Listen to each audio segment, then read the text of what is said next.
on the run right after this. But let's talk about the run we've got coming up right now. We have the M-Chan running Pokemon Yellow any percent glitchless. This is going to be so sick. M-Chan, the floor is yours.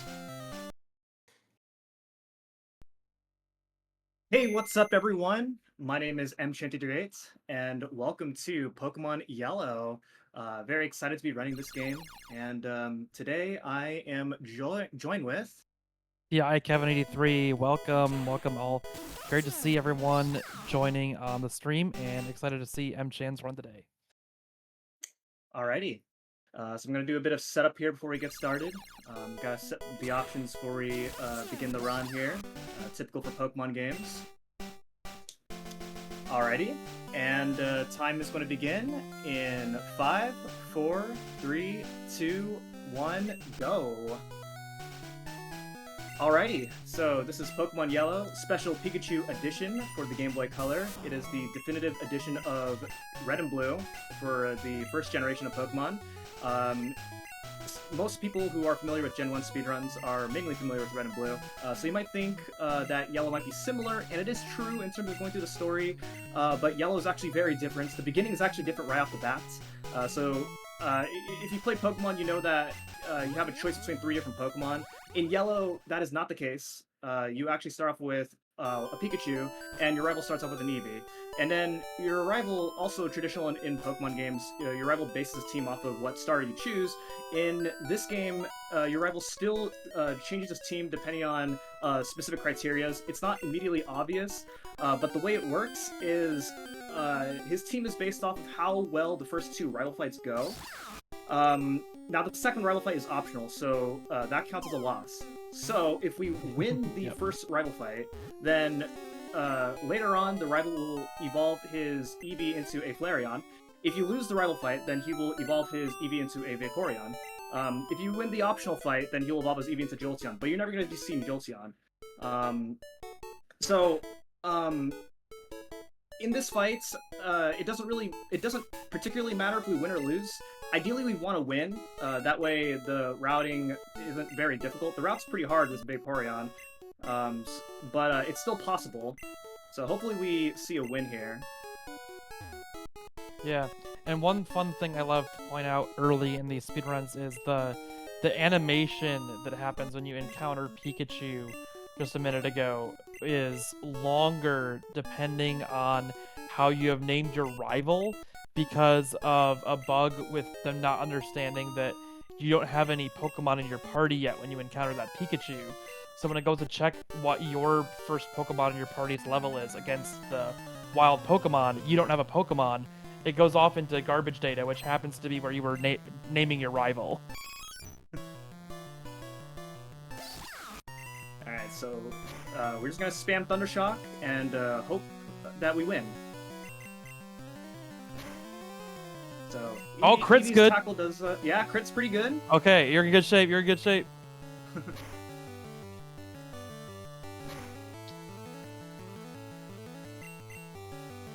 Okay, there we go. All right, so winning is what we want to see.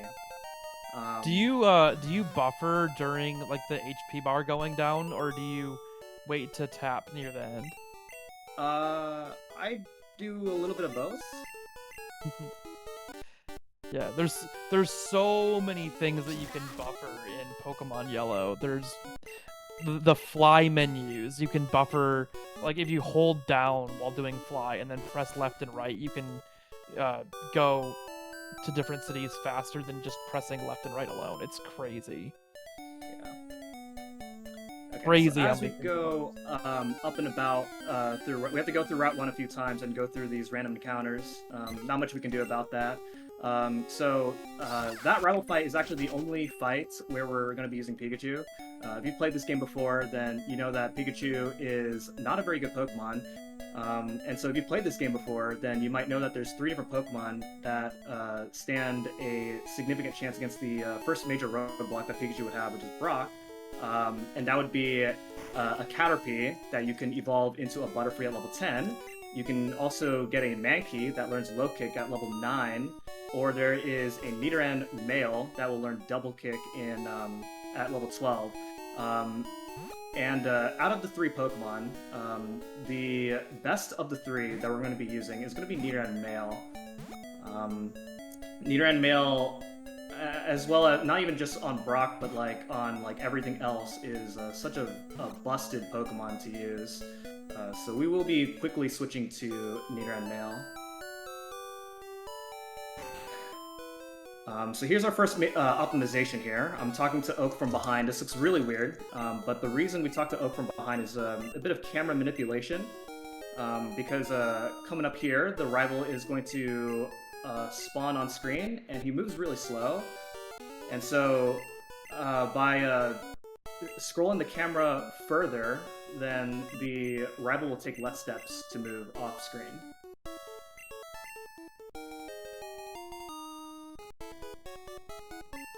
Now, to find a good Nidoran, it is about a 5% chance, but there is a way for us to significantly increase the 5%, and that is what we call RNG manipulation. RNG manipulation does sound daunting, but it's not super hard once you get it down.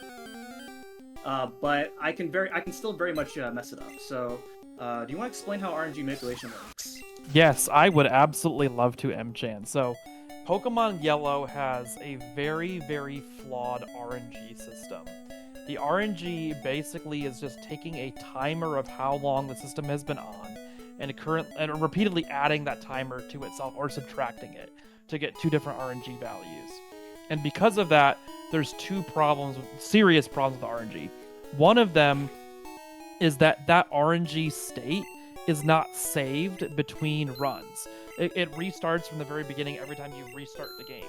So because you can buffer your inputs through the intro sequence and press the buttons through the intro sequence reliably at the exact same time with those buffers, you can reliably cause the RNG to be in the same state when you load back into the game every time.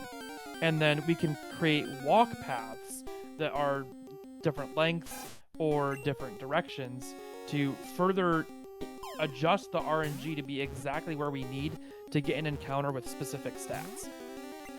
That's what M-Chan is going to be doing for this run.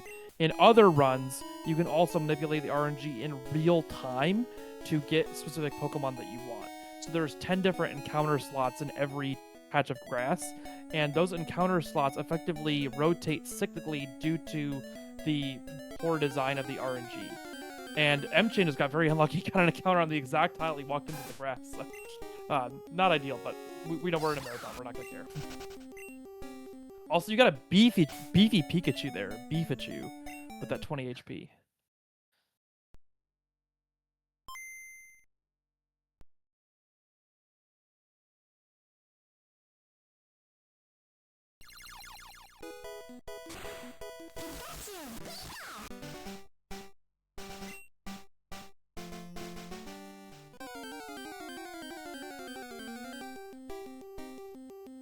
And there we have our Nidoran.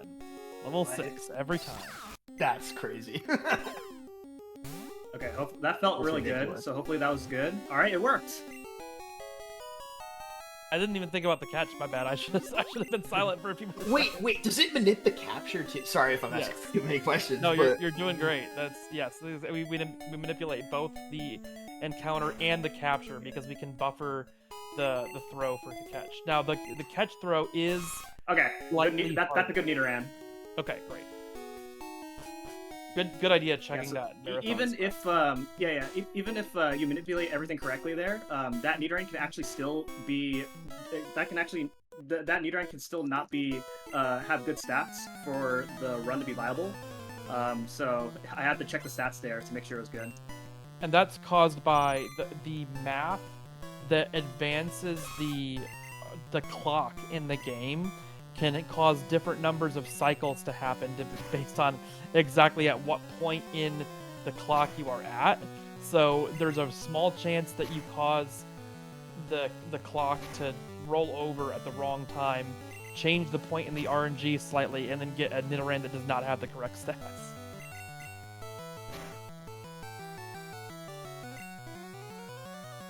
Alright, so here we are in Viridian Forest. So we have to fight a few trainers. The last trainer is the only required one, but we're going out of our way to fight these optional trainers. Normally in like typical RPG speedruns, you don't want to do optional fights because it's slow. But if we go straight to the last trainer as fast as we can, we'd be significantly underleveled, and we would not have double kick for Brock, which would lose us like many minutes. So these extra trainers with the extra experience will help us learn, get to level 12 just before Brock.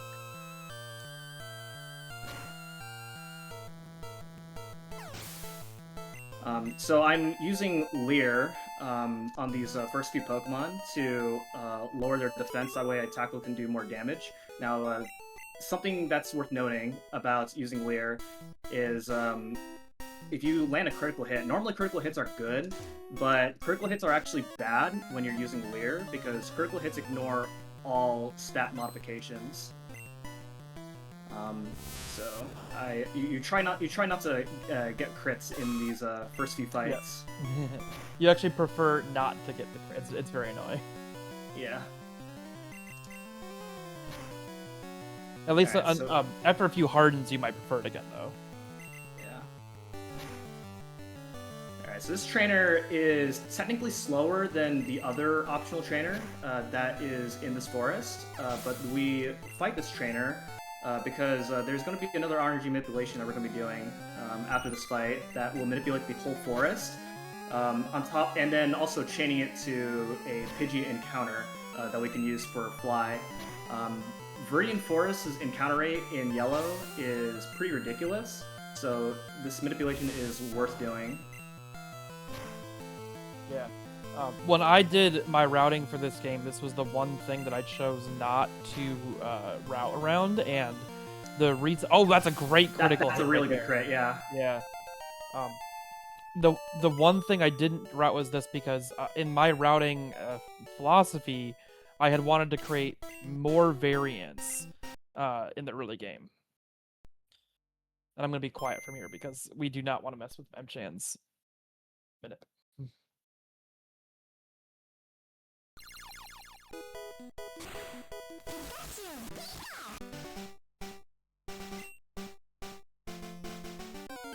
Ah, that's an IGT. Ooh, gotta resave. Yeah. So that can happen. If you save at the incorrect frame, which there's not really a way to keep track of that. Recently, there is a way, but I am not using the in-game time tracker. Yeah, if you save at the wrong frame, then the in-game timer can affect the manips.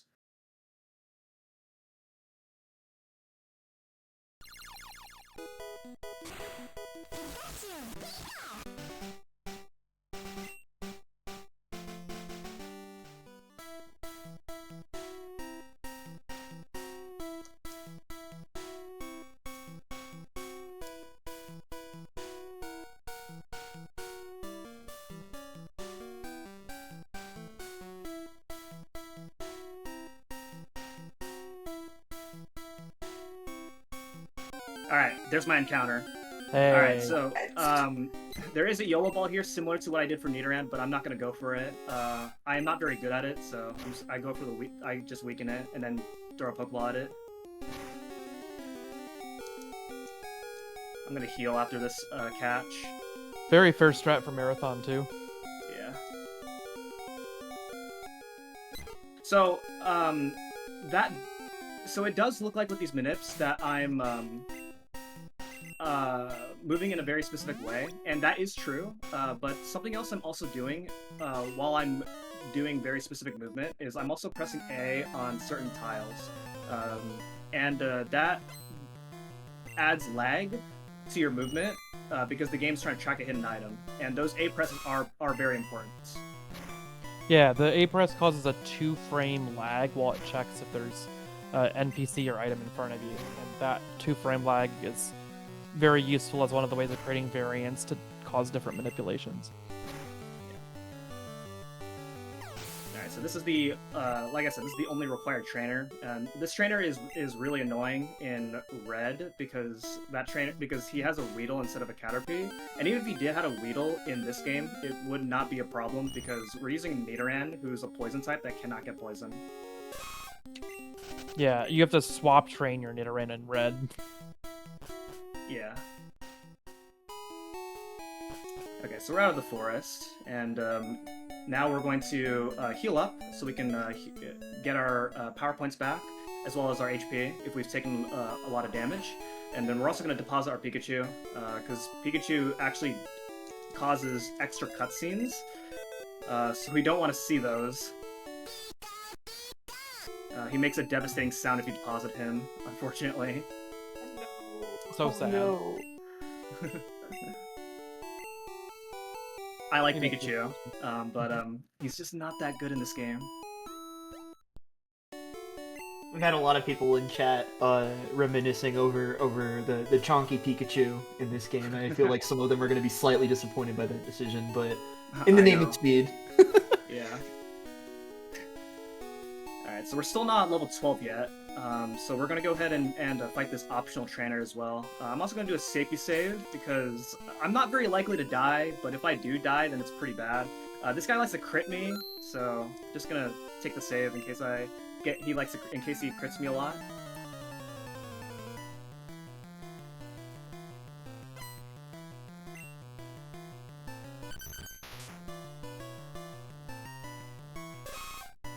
So, if he crits me one time, then that's fine, because then I will leave this fight at red bar. So red bar is basically the low HP sound. When you have red bar, then the game makes this really annoying beeping sound, and that actually speeds up the game. And so if you're going for PB attempts, you try to be on red bar so you can save time on jingle skips in the fights. So I also created the tasks for this game, and oh, interesting. This is a little scary here. Okay, we're not dead yet. Yeah, because that crit's bad because that horn attack could have been a range. If I miss the range, then I don't kill the Sandshrew. That was dangerous. But yeah, this is actually this fight here is the hardest fight in the task in terms of the RNG you have to manipulate. You have to manipulate 2 1 in 39 critical hits on the Sandshrew, while also manipulating Gen 1 misses. Yeah. A Gen 1 miss is basically a move that is 100% accurate, has a 1 out of 256 chance of missing. Even though it's stated theoretically to both be 100% accurate, yeah. Yes. But yeah, the fun fact about the TAS is that before I did the yellow TASs, TAS videos had banned using red bar because it was too annoying for viewers. That's really funny. And I was part of the revolution of like, no, this is tool-assisted speed running, not tool-assisted fun time. Alright, so Brock is really annoying here. So the annoying part is the Onyx here. Yep, here it goes, it begins. So Bind is really bad, because as you can see, it's a trap move, and he can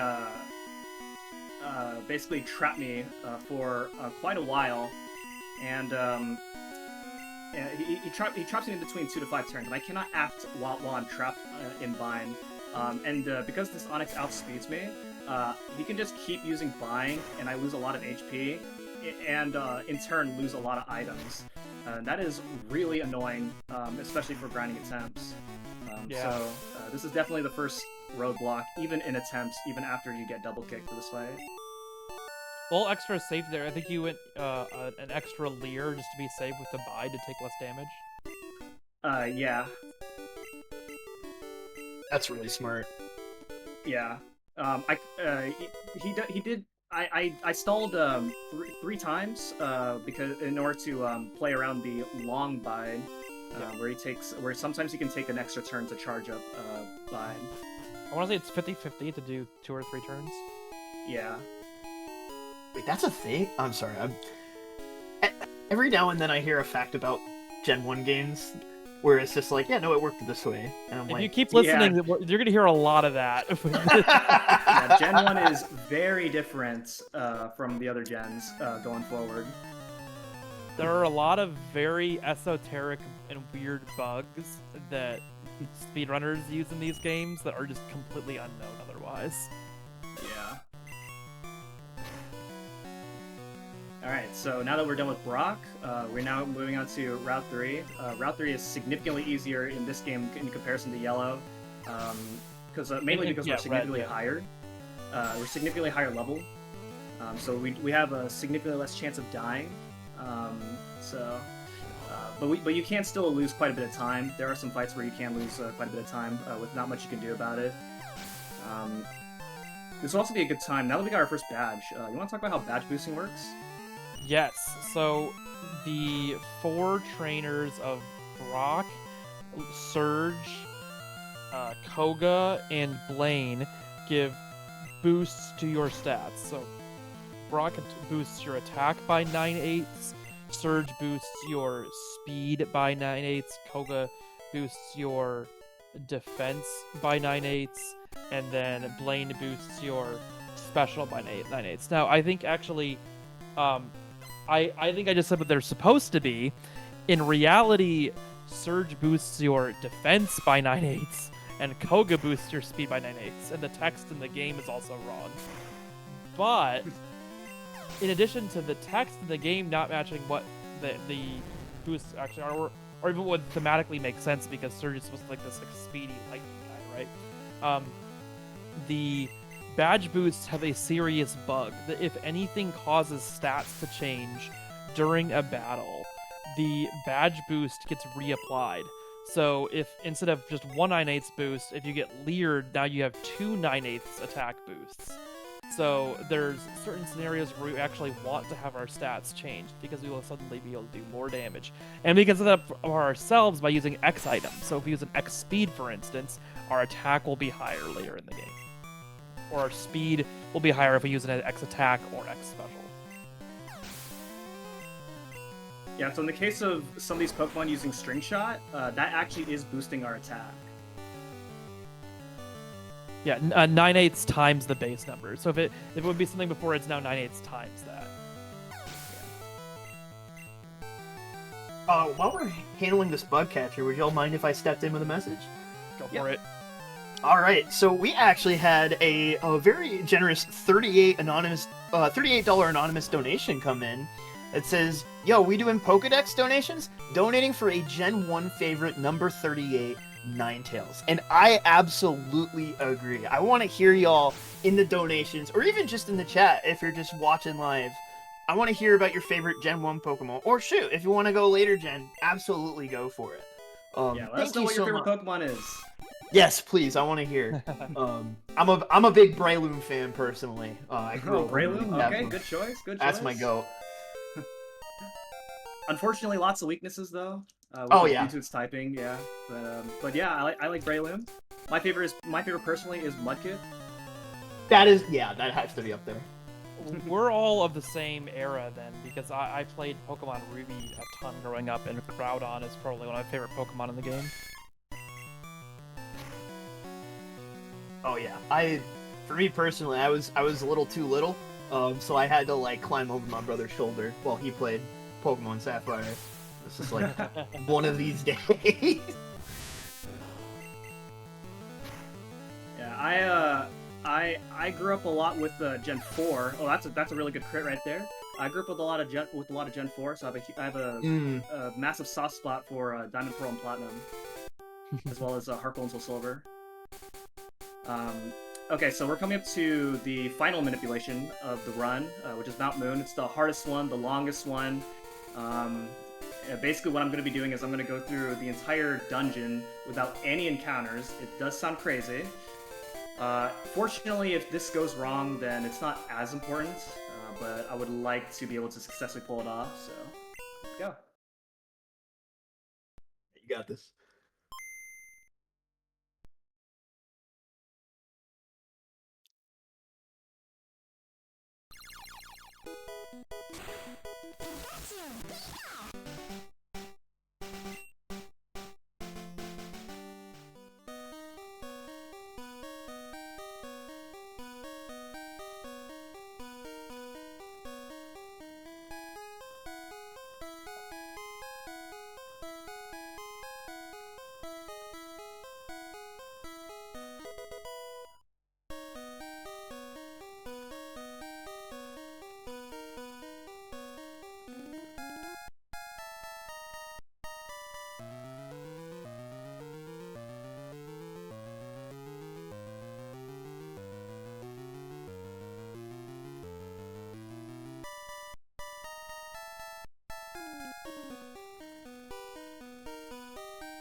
There it is.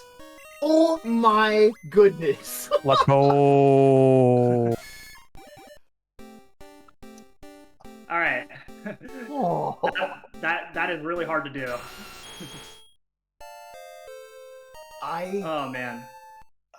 stunned. I'm floored. Y'all, I need y'all to donate after that. Like, that was ridiculous. Holy crap. Yeah, so a couple things there. I got a Moonstone and a Rare Candy. Definitely going to be using those. I used the Moonstone to evolve Nidoking, or Nidorino to a Nidoking. So now we already have a Stage 3 evolution right off the bat, making Nidoran really powerful. Yeah. Let's see. Chat, real quick, before we continue, which fossil should I pick? Dome or Helix? Please let me know right now. What do you guys want? I mean, we gotta praise Lord Helix, right? It's just the culture. Great crit there on the coughing. Yeah, that's a good crit right there. That coughing is normally a range to two-shot, but that crit definitely helps. Okay, we're seeing a lot of Helixes, so I'm gonna pick up Helix. Oh, more domes after that? Oh, man. Yeah, maybe next time. Maybe next time. Oh, man. Was it the last possible tile encounter? Yes. Oh. Yeah, so you can still get encounters even after that, but we're towards the end of Mount Moon, so you're not that likely to get an encounter towards the end. So that was a little bit unlucky. Yeah, Okay, so this is new to Yellow. Which is Jesse and James. They're not very interesting for the most part. That's not very nice. I'm just kidding. I'm just kidding. I guess while we're taking care of business here, if you don't mind me stepping in. Yeah, sure. I have a $10 donation from Barakiel that says, making this on behalf of my friend Rose. I'm honored to be a part of your journey, and I'm excited to see where it takes you. Long live the Bionic Pipeline. Also, donation to kill Lord British, because it's what she would want. And as a reminder, chat, we have a bid war coming up for the run directly after Pokemon Yellow for Ultima 9, which is whether or not we're going to save or kill Lord British, and that's going to extend the lead even further for killing Lord British. So if you believe in treating Lord British morally and ethically, then y'all got to get in your donations in, and make sure y'all add that either that bid war or an incentive that I'll talk about in a little bit coming up when you donate. But thank you so much.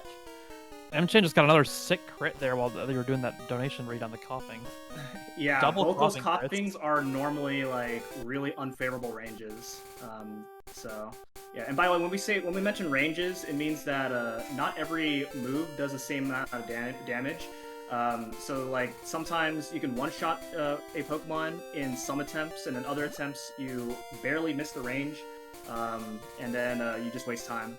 Yeah, every attack does between 85 and 100% of the stated or calculated amount of damage to do. So on the low end of that, the 85% then also gets rounded down. So you can do actually like 84.5% or something.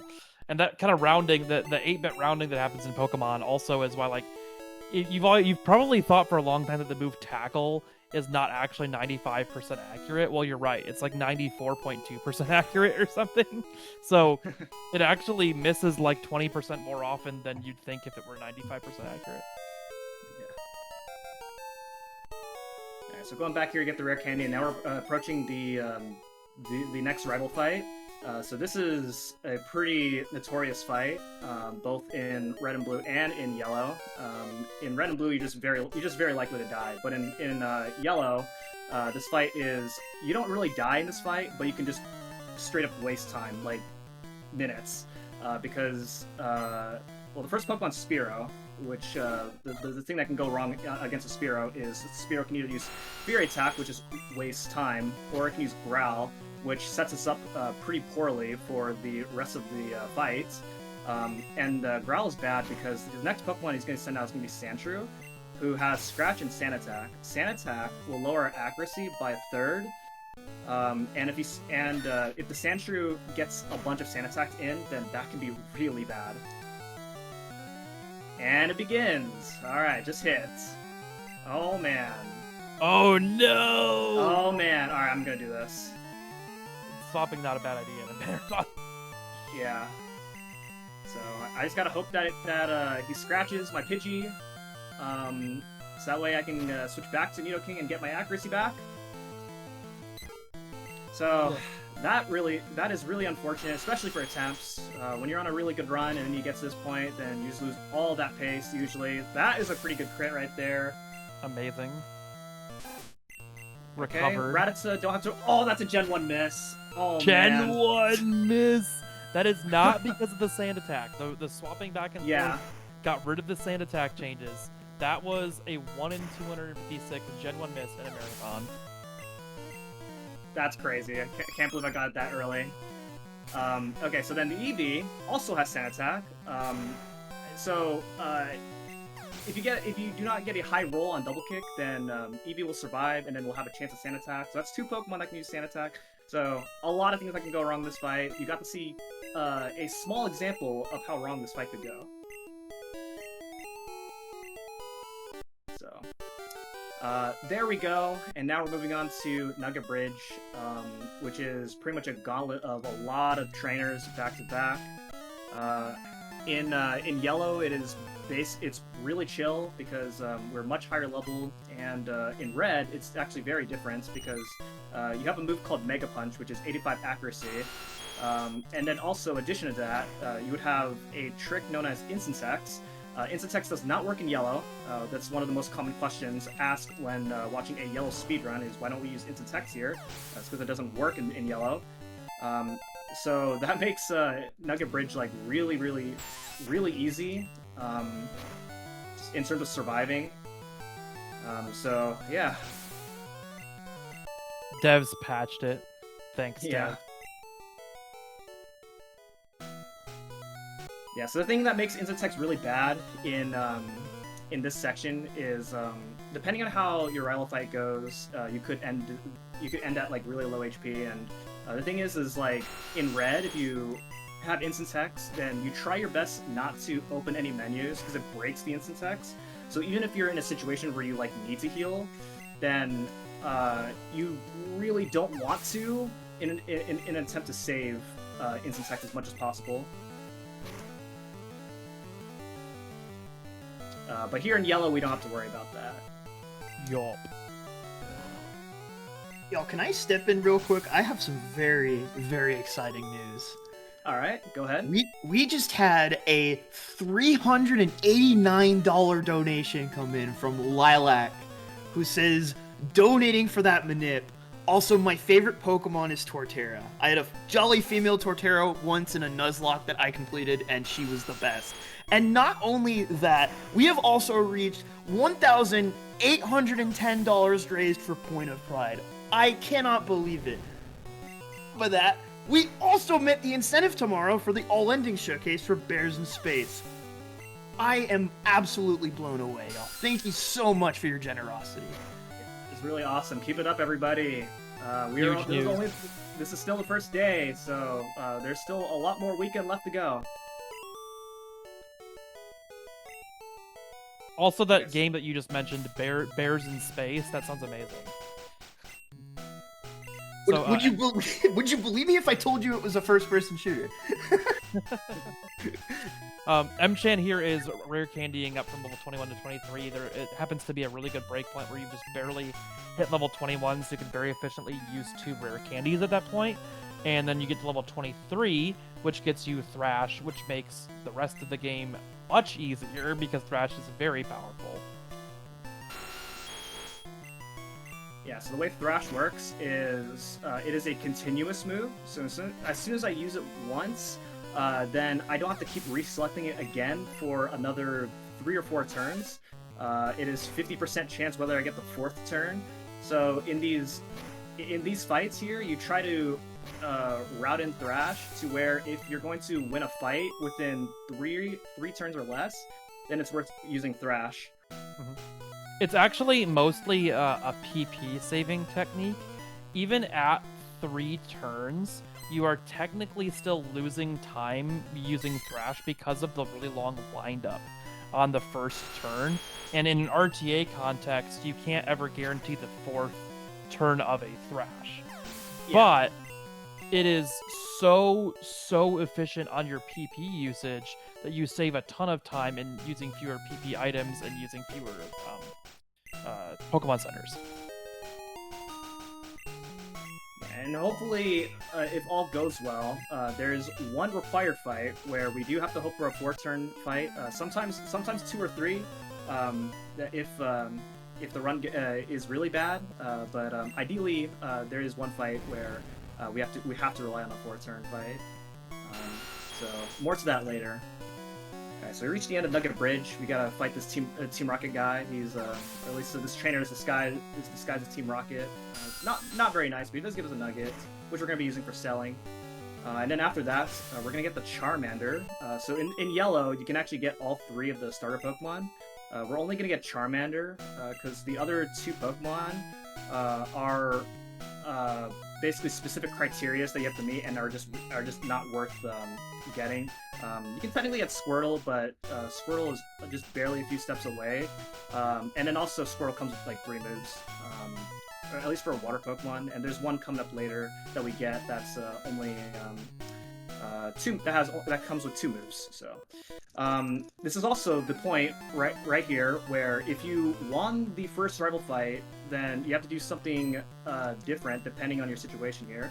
So right now I'm on Flareon, so I can fight the bottom hiker, whereas if you're on Vaporeon route, which is by losing the first rival fight, then you have to fight the top hiker who has 2 Pokemon, as well as get a hidden elixir. And the reason is because in the later rival fights, he will have a Vulpix instead of a Shelter, and Vulpix gives less experience than Shelter. So you need to be able to make up that experience. And that's for, because you're doing the candying from 34 to 36 strat in the tower, I'm guessing?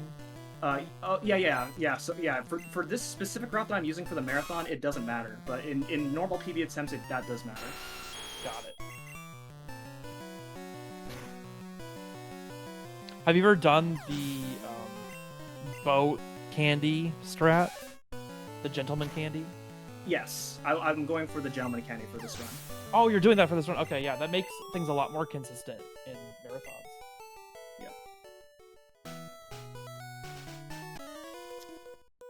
Alright, so I'm just thrashing the remaining trainers, so you can go ahead and keep going with more announcements if you like. Yeah, absolutely. We've been getting a lot of love in our donations here, sharing some of our favorite Pokemon. We have a $11.08 donation from Corundum Core with some math, actually, donating for my 2 favorite Pokemon, Umbreon and Skeledirge. And if you add those up, it's $11.08. I didn't think I was going to be able to handle math at this hour. We also had a $41 donation come in from Zubat. You cannot hope to escape the Zubat. Thank you so much for your donations. Oh, this is too much fun. It's not fair. It's worth noting as well that, like Cornum Core mentions in chat, the save versus kill Lord British bid war is going to happen during the next run, and with that, a lot of the generosity we've received earlier, saving Lord British has taken a very, very commanding lead. So if you want to destroy a Lord British, then y'all got some work to do, because Save is in the lead by over $160, y'all. So y'all know what to do.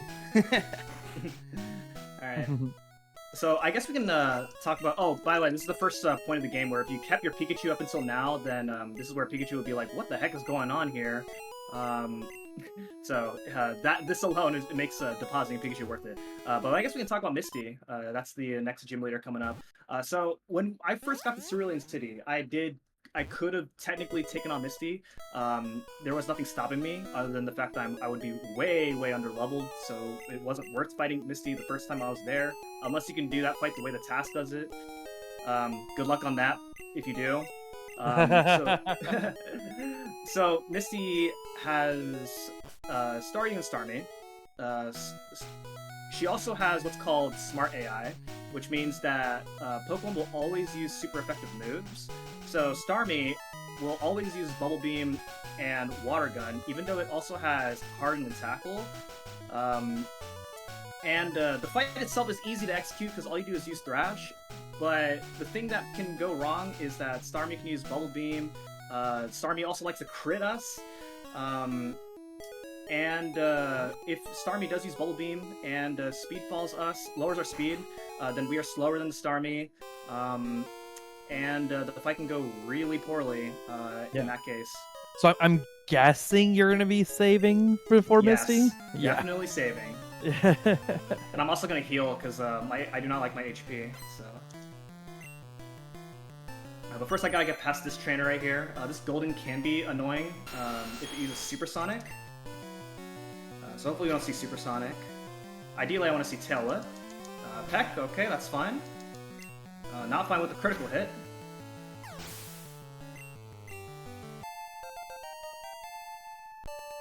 Alright, so because we're coming up to our first really hard fight, I'm gonna make the run interesting. I'm gonna donate $3 per death. So hopefully the chat can match that. Yeah, absolutely, y'all.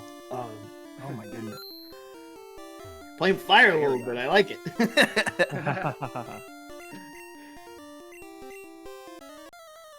Alright. So we want to be at exactly level 25 because we actually just barely outspeed the Starmie by 1 point. So that's why lowering Bubble Beam lowering our speed is really bad. Misty can also use an X Defend, which is an item, which would mean that the Starmie will take an extra turn to defeat unless we crit it. So here we go. Okay, that's it. We win. Nice. We take those. Alright, so yeah, that looked really easy, but that fight can go very badly. If you watch people do attempts, then you can know that there's several different outcomes on a fight that's like really simple to execute. Yeah. All things considered, very, very good run so far. Yeah. But there's still a lot more game left, so... I do have a very generous estimate in comparison to my current PB, and that does assume a combination of really bad luck and multiple deaths. So we're on good track right now. So I have a question, actually. You mentioned, especially with the task stuff, that like you could pretty much manipulate a lot of stuff within the game. Is there a reason like why like maybe you don't go for more manips, or is like the difficulty like level of that sort of I mean, we saw how ridiculous the Mount Moon strat was, but it really has to do with battle manipulation being a completely different beast than the like walking. So okay, you can manipulate encounters because when you can buffer through the intro and then you can buffer all of the walking around the map. So if there's a scenario like Mount Moon where you don't have access to repels yet, it's worthwhile to do the same encounter manipulation. You cannot buffer through text boxes. So to do a battle manipulation, you have to hit like 3 frame window out of 60 frames per second. So like 1/20th of a second window, maybe 5-6 times, and then also hit a few more in the battle to then be able to get the battle the outcome you want from the battle. So it's just not... It's something you could do, but there's not any places where the value would outweigh the chance of failing it. Plus the opportunity cost of, I have to make a save and soft reset. Yeah. It's fascinating. So earlier I picked up the full restore from the underground, and it looked like I picked up really fast. And that's because if you actually name your character, I think it's 4 or less characters, then the text is short enough to where you can actually advance the item pickup before the item jingle plays. Yeah. Classic. And and I did that earlier in Viridian Forest as well to pick up a hidden potion. That was the so I got that floor sword really quickly. You'll be seeing another one later when I get the HMO1 cut.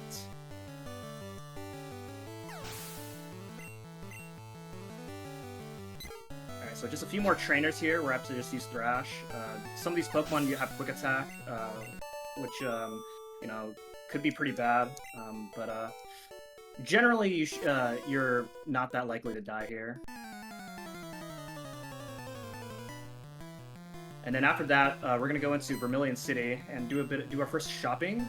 So I picked up TM34 from Brock, which I'm gonna sell. That is Bide. We have no need for Bide. And then we're also gonna sell the Nugget that we got from Nugget Bridge. Our money routing is very particular. So if you've dying actually makes you lose money. So it is really bad to die in this route because you will not have the money to buy everything that you need later on.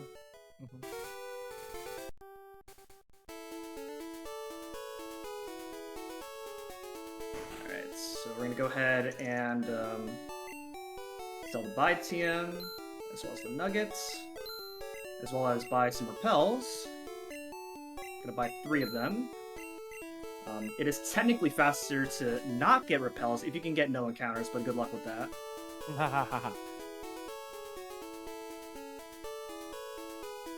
And then as we get into the bridge, or the boat, the SS Anne, we're going to teach the couple TMs that we got. So we got TM11, which is Bubble Beam from Misty. And we're teaching those here as we've just walked into the boat, because using the menu before turning will save us 2 frames. Yeah, and there's so many instances of this happening that it does add up. And then we teach the Dig TM to Charmander. Nidoking cannot learn Dig in this game. Nidoking learns Dig up till Gen 3. Yeah, there's a huge number of weird stuff like that, like Charizard can't learn Fly in Gen 1. What? Yeah. Oh, that's bad. Like, wings? What are wings? Yeah, there are some weird things where like not every flying Pokemon can use Fly in these early gens. It's really interesting. All right, this turtle fight is really annoying in red, but really easy in yellow. We're not gonna Thrash here because, well, he has 4 Pokemon, and then also not all of his Pokemon go down in 1 hit. Did you also just do the 2-frame save where you don't walk out of the way of the rival on the boat? Yeah, I walked to the. I'm on the left side. Yeah. On that vertical path. Yeah, that's a classic. Did you just say 2-frame save? Yeah. There's all sorts of stuff we've routed into this game where it's like, okay, walking this path instead of this path saves 2 frames because of this really weird, obscure issue with turn frames. I'm so blown away by just all the little things you'll have him. Because, like, I think someone would look at something like, oh, it's a glitchless run, so it's just play the game. Obviously, it is play the game fast, but I'm just impressed by the level of detail. This is probably one of the most thoroughly routed games that exists. There's just such a huge community. So much has been explored.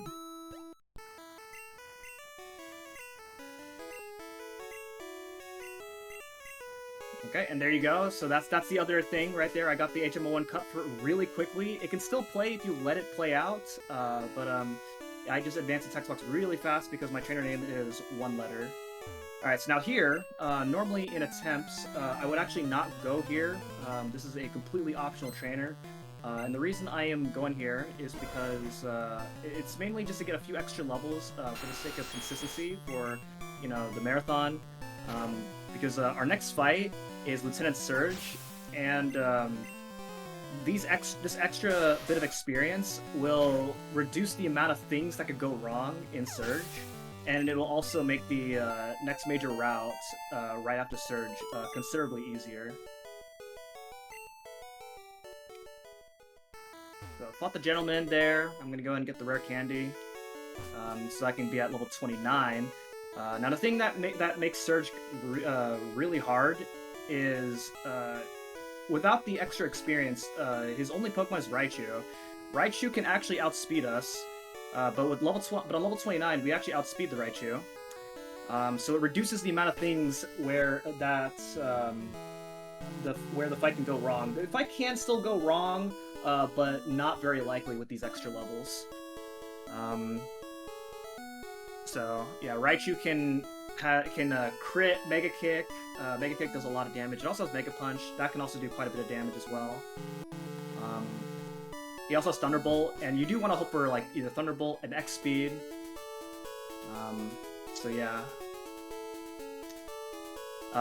But before we get to Surge, there's also the gym puzzle.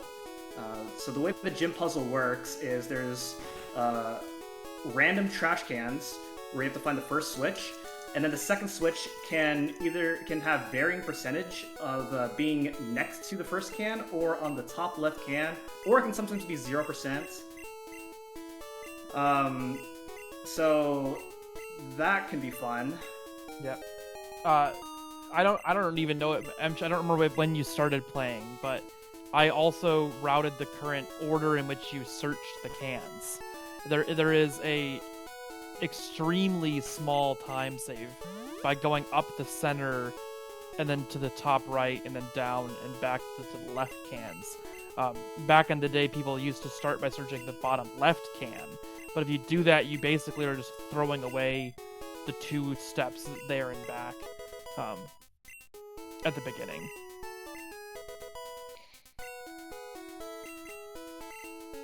Okay. Alright, here we go. Yeah, these cans are like also broken. The cans were broken in red and blue, and then they tried to fix it in yellow, and it's actually still broken. Oh, okay, here we go. Yes, that was pretty fast. Yes, that's great. Nice. Alright. Now even though this fight is significantly easier with these higher levels, there is still the rare chance where this fight can still go wrong anyway, so I'm just gonna go ahead and take the save. And let's do this. So you can imagine that if you don't get the cans really quickly, then you can just lose lots of time. And it's pretty annoying in attempts. In red, there is a manipulation where you can guarantee first try cans, but it is not worth it in yellow.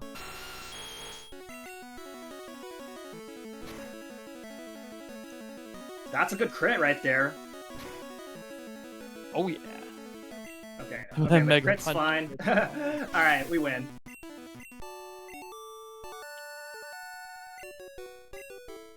So, Alright, great. I guess question: what makes the not manipulating the trash cans not worth it on yellow versus like the Pokemon Red run? It has to do with how they fixed the cans. In red Right. and blue, the cans are even more broken, and so the second can is like just completely random. In yellow, there's enough less randomness of the second can, even though it's still severely broken, that it's worth it to just keep searching. Then you're likely to find it very quickly from any point in which you're searching. So there's no point in which it would be worth ever doing a saving point manipulation. Got it. So we went to Diglett's Cave to use Dig. So when you use Dig or any or like an escape rope, then you will get taken back to the last Pokemon Center that you use. So in this case, the last Pokemon Center that I used was in Cerulean City. So I got taken back to Cerulean City without having to go all the way back to Cerulean City.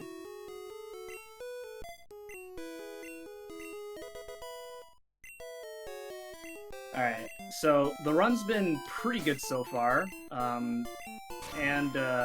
this will be our first instance where we have to get a 4-turn Thrash, otherwise things can go pretty badly.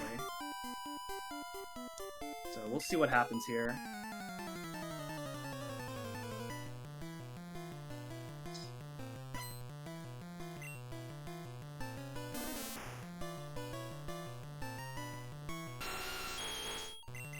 So the thing is if you miss the 4th turn on the second Bellsprout for this trainer, then the second Bellsprout can either use Wrap, Sleep Powder, Stun Spore, or Growth.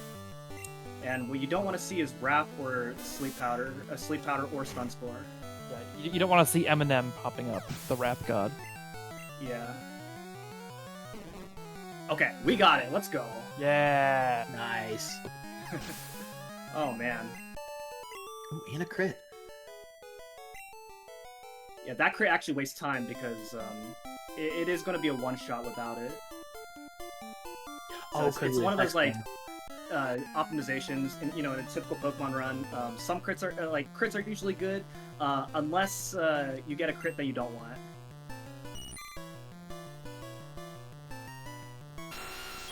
All right, so in this fight, the Venonat is usually a range, but with these extra levels, it is guaranteed a one-shot. Alright, so we're coming up to Rock Tunnel, and that is our only dark dungeon of the game. And you might remember Rock Tunnel being like really hard to go through, and you're intended to need Flash, which to get Flash you need to go past Diglett Cave and catch 10 Pokemon. That is very far out of the way, and we also don't have 10 Pokemon.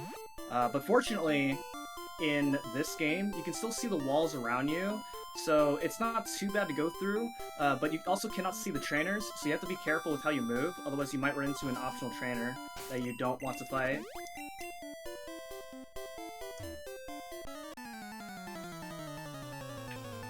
This is also the first point of the run where if you do not have a manipulated Nidoran that has good special, then these Slowpokes won't always go down in one hit.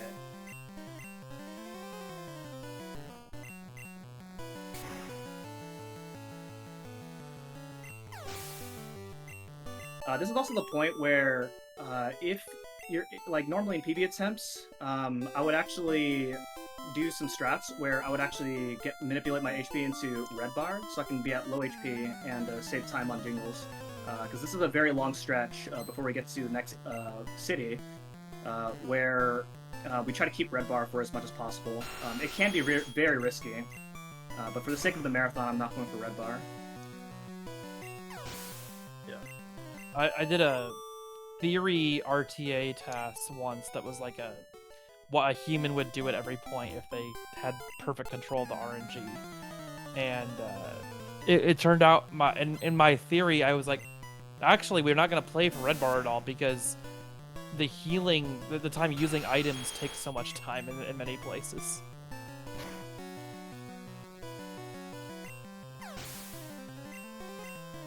Alright, so this fight is normally basically a coin flip on whether you hit the range on that Oddish.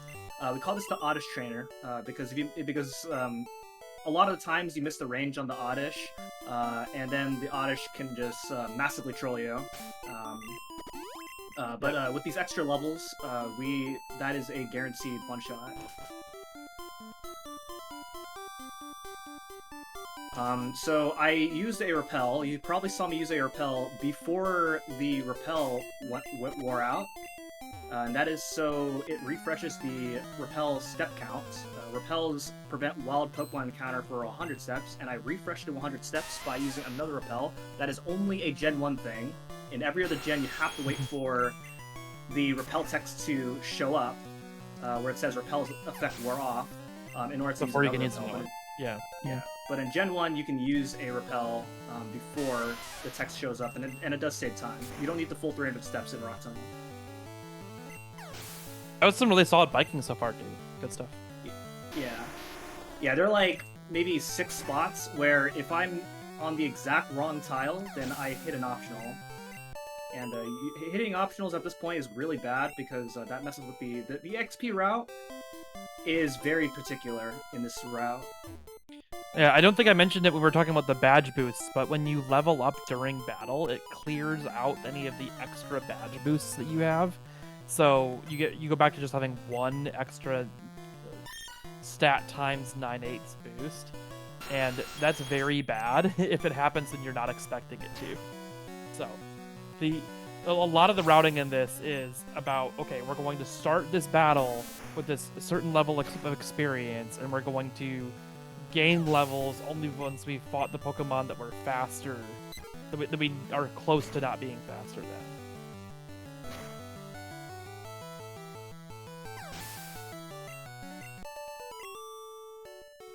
right. Do you have any more announcements, Jaxler? Yeah, I'd like to take a moment to talk about what we're raising money for. So, for Power Up with Pride 2026, we're raising money for Point of Pride. Point of Pride is a trans-led 501c3 nonprofit, and they are providing life-changing access and life-saving affirmation to trans folks in need of health and wellness care via financial aid and direct support. If you're interested in helping support their mission, go ahead and check out !donate in the chat. That'll take you there, where you can donate and potentially swing the bid war that we have going on for the run directly after Pokemon Yellow, which is Ultima 9. We have a bid war for whether or not we are going to save or kill a certain Lord British. And right now, saving Lord British is in a runaway lead, and I don't know. Look, here's how I see it. If we can kill Mecha Hitler 15 times in a row, then surely we can drum up some support for a Lord British. Surely, I believe in y'all. And again, we also want to hear from y'all, some of y'all favorite Pokemon, or even just favorite memories with the series. Nice, we get an elixir. I'd love to hear some of that, either through donations or even just in the chat. So we did not see M-Chan go for this, but there is another 2-frame time save possible when you get that elixir. If you get it from the top instead of from the side, then when you enter the next room, you can go through that whole room without turning, saving the 2-frame turn frame loss. So there's another example of the kind of intensity of the routing we're doing here. Alright, you want to talk about all the items I'm buying? Absolutely. Of course, we need super repels and super potions. We don't need that many super potions. We're actually not going to take that much damage for a while because we're going into basically like Uber mode with our Nidoran, where we'll have access to Horn Drill and X accuracy as a combination. We're buying the Pokédoll so that we can do the self-scope skip and not have to go to the underground at all.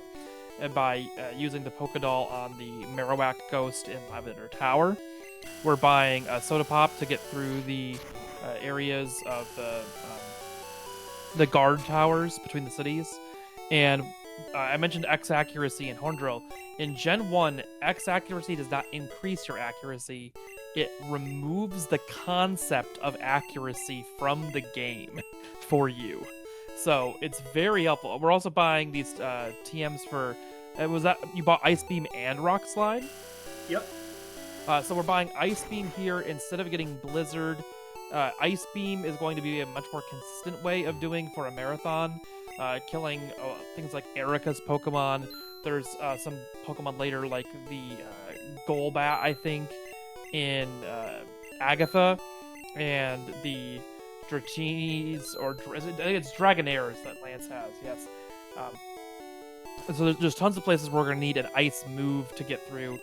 Normally, you would probably get Blizzard in most advanced speedruns these days, but Ice Beam is more consistent, so great for a marathon strategy, and not really actually significantly slower. The only difference really in terms of speed is just variance. The Blizzard gives you a little better top-end variance.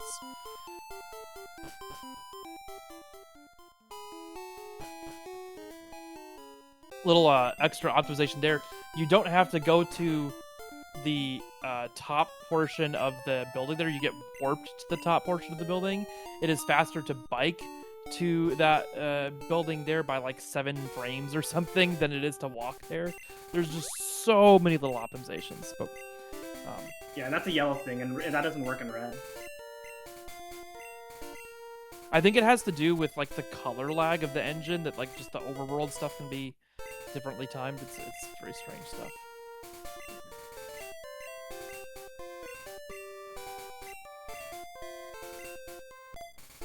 Thanks, Rainover. Yeah, I gotta give y'all credit just for like the depth of knowledge. I mean, you mentioned earlier just how well studied this game is, but it's just all the knowledge bombs I'm getting, and that everyone watching this run right now is getting, is just unbelievable. So I guess my question then is like how obviously, like the time of question, how do people find this stuff? Or it's just like, what is the, for a game like, how do things get found? What does it look like for people working on stuff like this? The routing stuff, what I did was I created a spreadsheet that had every Pokemon that you would reasonably ever fight in the route, and then I could reorder the Pokemon as necessary to try to check the XP breakpoints. The main point where that is useful is... Hold up. Please Oh, don't we fight gotta- turn. Okay. Oh, That was a little scary. Everything's fine. Everything's fine. Don't worry. Yeah. For now. no one is panicking. We're good. The gyms like 4 through 8 can all be fought in whatever order you want. So I was basically able to plug the different trainers you have to fight through those gyms into different orders and find an order that, combining also with timing of rare candies. I mentioned the little 34 to 36 increase allows you to have the fewest turns used across the entire run. Now, that's not all. There's a whole bunch of other things you have to take into consideration with the routing. The badge boosts you get from Koga. I mentioned that Koga gives a speed boost because there's a bug in the game that Koga gives you the speed boost instead of the defense boost.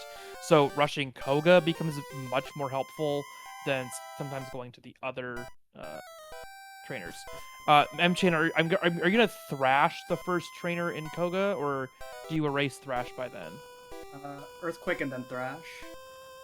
Okay, that makes sense. Alright, I'm gonna heal in case I miss Rock Slide. So we got Rock Slide. Rock Slide's a 10% chance of missing, and I have to hit this this first trainer. It's critical because usually you'd be at low HP here. It's pretty important that I don't miss Rock Slide for this first trainer. The other two trainers is fine because you don't really die. But definitely really crucial for this first one. Yeah. Rock sliding, getting rock slide is necessary because these Ghastlies are ghost type, and you don't have any moves that would hit them and one shot kill them anyways. You have to kill like 4 Ghastlies in a row. So you'd lose like 4 turns, and then there's just huge other problems if you happen to get paralyzed by the Ghastlies use, I think, Lick often and paralyze you, so it just becomes this huge mess. But yeah, if you're on a like marginal run where you might not be able to PB and you want to try to save it, there is a potential thing you can do called Rock Slide Skip, where you completely risk all of that and try to get crits with Thunderbolt on all those Ghastlies. The last marathon run I did of this game, I missed Rock Slide 6 times on that trainer alone, and it was a disaster. Oh my goodness. Yeah. Oh, thank you for the raid, Inven. Oh yeah, absolutely. Welcome on in, everybody. If y'all are, if you don't mind me picking up, if y'all are just getting in here, we are Power Up with Pride, and this is Power Up with Pride 2026. We are raising money for Point of Pride this year. If y'all would like to contribute toward their mission of bettering the lives of trans and LGBT people across the 50 states, feel free to hit !donate in the chat. We got an open bid war coming up for whether or not we are going to spare or destroy Lord British in the Ultima 9 run that is coming up after Pokemon Yellow. So feel free to check that out. Otherwise, feel free to let us know about some of your favorite Pokemon Yellow memories. Actually, question for the people coming in, maybe for some of y'all too. Favorite region? I mentioned Gen 3 earlier. Yeah, but... real quick. So, Jaxler, I got a question for you. You might notice I did not go to the Team Rocket hideout. So, I got a question for you. How am I going to get past this part? Alright, now, is that a glitch, Jaxler? I mean... Is that a glitch? Oh my goodness! I'm seeing the YouTube thumbnail right now in my mind. There's someone out there that is just so mad. It's basically the most complicated thing we've ever had to decide in terms of deciding what the glitchless category is called, because Pokemon Yellow is so buggy of a game that if you actually try to make a category that was truly glitchless, you wouldn't be able to play the game. Like there's all these audio glitches happening. There's the badge boosts. Like, you can't avoid every glitch in the game. So we have to try to make some weird arbitrary definition of like the cutoff point of what is too many glitches. And that one is probably the largest example of a difficult thing, because we used a polka doll exactly for the purpose that it is designed for the game. We used the polka doll and we escaped the battle that we were in. So is it a glitch that happens to mean that we were considered to have won the battle and advanced the storyline? You tell me. Yeah, but fortunately, if you did not like that, we do have a Glitchless Plus category called Glitchless Classic, where it bans that trick, as well as RNG manipulation entirely. So if you like the more pure gameplay, then that category is an option as well. Yeah, you can still do the desum manipulation, right? So you can force getting an Nidoran more easily, but you can't get one with guaranteed stats.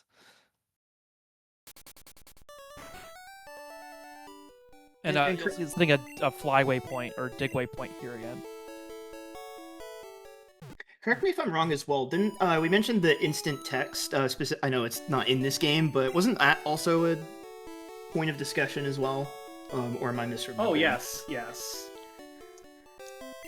at one point it was not allowed, and also made into a separate category. But then, I mean, I've been part of the community since 2021, so I was not around that time. But it eventually got re-allowed. Yeah, it's another example of something where there's nothing that connect. The kind of definition that we've often tried to use is, did the memory get corrupted between being used for multiple different things when you did this glitch? And the answer with instant text is no. The instant text flag is a flag used by the game, and it uses it to display text faster in that bike shop, and then it simply never turns it off again when you're done with the bike shop, if you exit the bike shop in a certain way. So we have to call it not a glitch, because if we do call it a glitch, it gets really confusing how to define a lot of other things. Alright, so here we are in Silpho. Normally a very long place. It's 10 or 11 floors. But we obviously know the fastest way through this place, so we're not going to be here for that long.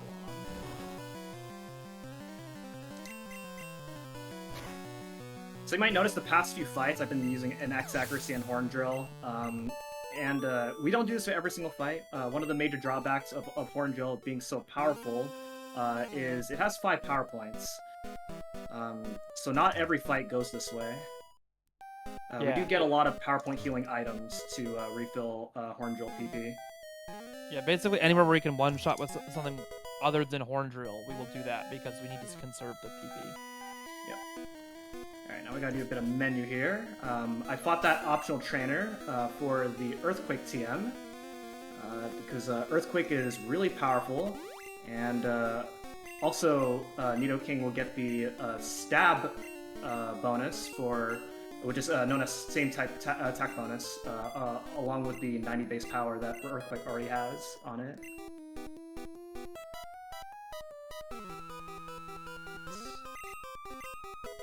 Gonna use a couple of rare candies as well.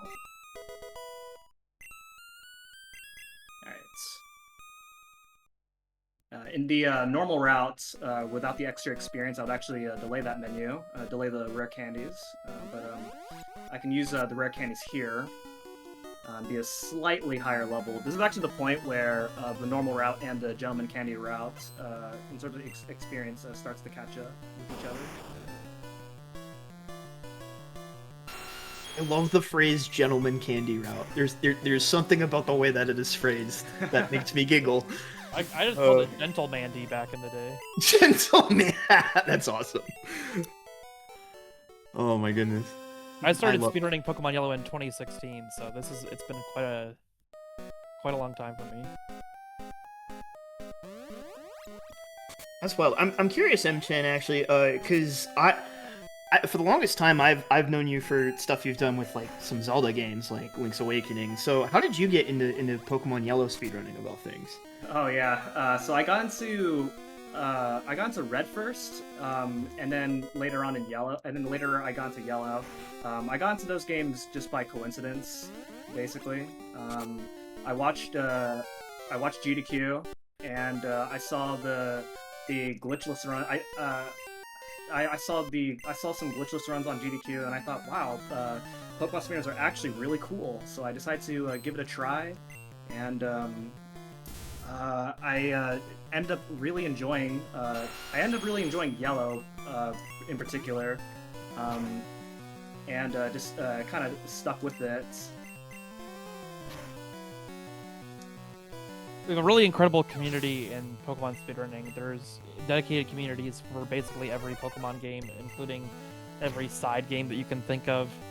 There's an incredible community around, for example, Pokemon Coliseum or the GameCube. It's very, very thoroughly played game. So for the more mainstream ones like Pokemon Red and Yellow, the only reason they're played less these days is because they've just been beat to death with a hammer by speedrunning. Yeah. I gotta give a huge shout out in particular to the 2 or 3 other people that have played or ran Go-Go Polyrath, which was a GBA e-reader game that nobody I've knows never heard about. of that. A friend and I whipped out the e-reader at like a gaming club meeting in college, and it's Dragster, but with Polyrath. That's literally all it is. Oh man. So if y'all wanna get you dip your toes into Pokemon speedrunning, it takes like 10 seconds to do a run. That's a great way to start. Yeah, we have a lot of different resources, for and several different routes, for different levels of runners, beginner, advanced, even intermediate. So the community is pretty helpful. Oops, that means to name Lapras. While you're This is all the Pokemon that we're gonna be getting for the rest of the run. So we got that Lapras for Strength and Surf. And here we are fighting Jesse and James for the final time. Again, Jesse and James are not very exciting, so we just earthquake them. But yeah, like you said, I'm most people know me for Mario and Zelda, and Pokemon's not something that I normally run. But I happen to have a lot of fun with this, and that's just what kept me at this game on and off for the past 5 years. So sick. And speaking of your Zelda roots, actually, if you don't mind, well, first of all, we had a $5 donation come in from Avethis with no comment, but thank you so much for that. Additionally, speaking of Zelda, we had a couple of incentives open up, actually. So for the Link's Awakening run that is coming up tomorrow after our silly block, we have a sprite choice bid war between a whole bunch of cool different options that I don't have time to go over all of them. You should just go hit !donate and look yourself. But there is also a donation goal to take Marin on a date. Because why wouldn't you? It's Marin. So that is a $700 goal. I know we can absolutely do that. And not only that, Link's Awakening is a good chunk of the way into tomorrow after our silly block. It's about 3 p.m. my time, Eastern time. So I absolutely want to see that get met, y'all. Yeah, that's a really good range, by the way. Oh, yeah. But yeah, keep going. Oh, yeah, for sure. So, for those who don't know, we are Power of Pride, and this event, we are raising money for Point of Pride. If you've never heard of them before, Point of Pride is a trans-led 501c3 nonprofit, and they specialize in different forms of direct support to trans and queer folks, such as offering grants to cover gender-affirming surgery to trans folks who can't afford it. They're doing a lot of incredible, tangible work in the queer community, and that's really important to us because there are a lot of amazing queer people in our community and in the speedrunning community as a whole. So we're very proud and grateful to be supporting them, and we would really appreciate it if you considered supporting as well. So I'm going to go ahead and get you all the link here. It's !donate. And you can also mark your donations to go towards one of those incentives I mentioned, like taking Marin on a date, because it's just the right thing to do. Or Absolutely. What sprite we're going to use for that randomizer run. Now, Jaxler, Yes. did you know that in Pokemon Gen 1 and 2, if you use cut while in tall grass, it will literally cut down the tall grass. So I knew it was a thing in Gen 3. I did not know it was a thing in Gen 1 and 2. Yep. That is And- fascinating.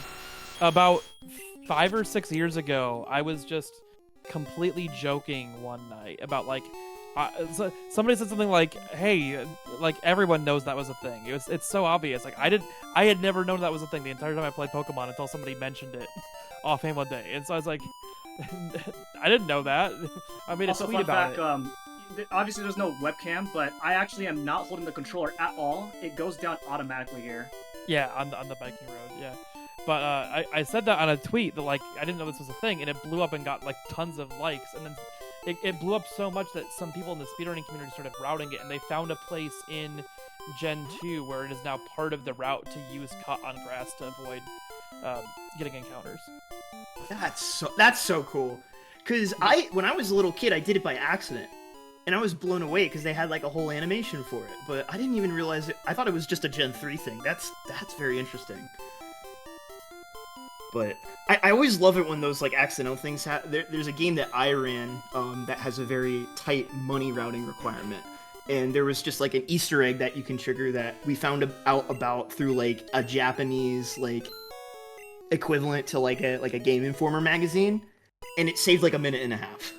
Mm-hmm. It's wild when those kinds of things happen. Yeah.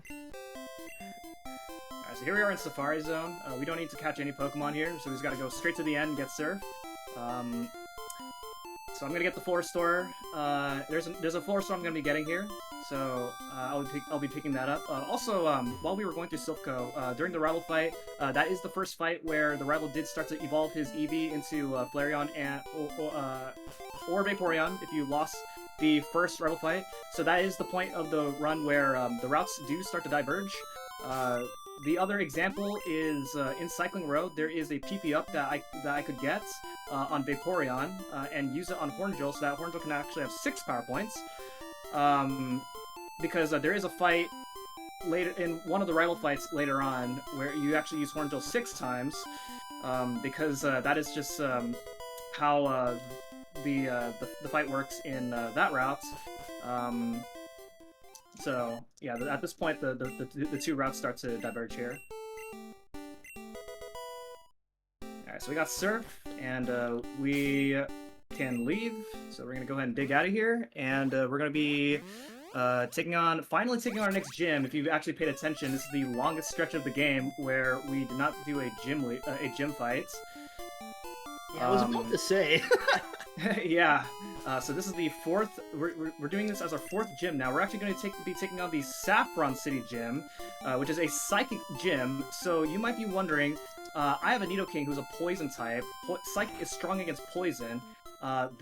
So that means that this fight is going to be really scary. I'm really nervous about this. Please pray for me, chat.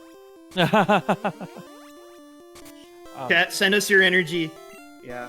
Wait, did I not save? Oh boy. Oh boy. I think I'll be fine. I'm at like what, 90-something HP? I think I'll be fine. Yeah, I mean it's Sabrina. It's dangerous, right? It's level 50. Oh it's no. a level 50 Alakazam. Like you're. Oh, okay. Use an X defense. You're a little Okay. careful here. Flash fail. Okay. All right. We win. Flash, but it failed. That's some time save right there. All right. So this is actually a really easy fight. If you set up on we set up on Abra because Abra only knows Flash, which doesn't matter because we use an X accuracy. And that sets us up for the whole fight.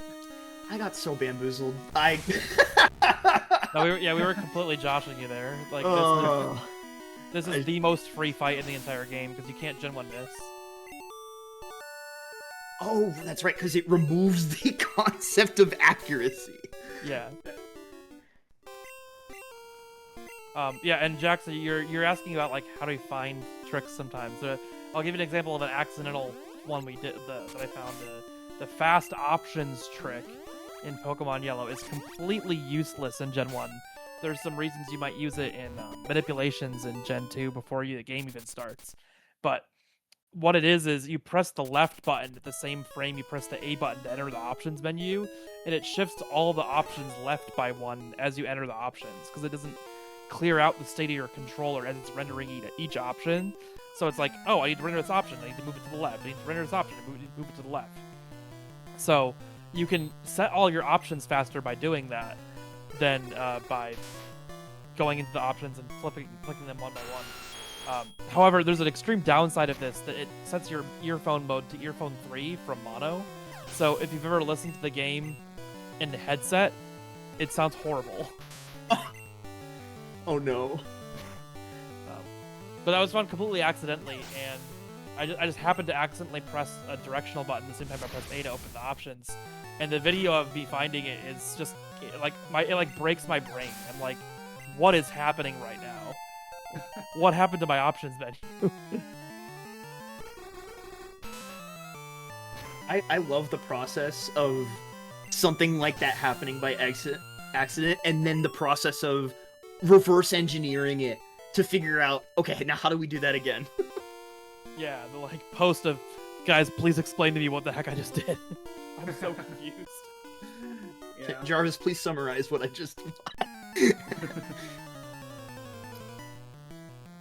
Okay, so this is the Hypno Trainer, because the second Pokemon's a Hypno. Usually pretty scary if you're coming in here with low HP, but I'm at high HP, so this should be fine. If I get a crit on the Hypno, that would be the best crit. That way we can avoid damage and have a really good HP for Koga. I am going to say for Koga, because there's an extremely rare chance where I am guaranteed to die if something were to go really wrong in that fight. Okay, Poison Gas, that's good. Nice. Alright, so yeah, we're going to go ahead and save. So the way the Koga fight works is he has 3 Venonats and a Venomoth. So we set up an X accuracy on the first Venonat, and then use an X speed on the second Venonat, and then use Horn Drill all the way through. The first Venonat has Sleep Powder, which makes us fall asleep, and that is really bad. Because we have to use the Pokeflute. The Pokeflute can wake up Pokemon in this game, believe it or not.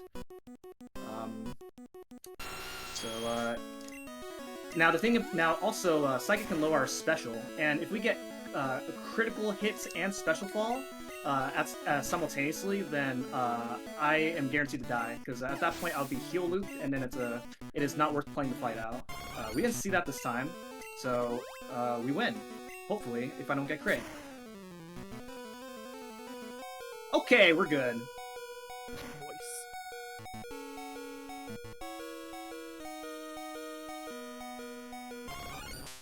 So yeah, there's a lot more to that fight, but fortunately we didn't get to see the worst of that.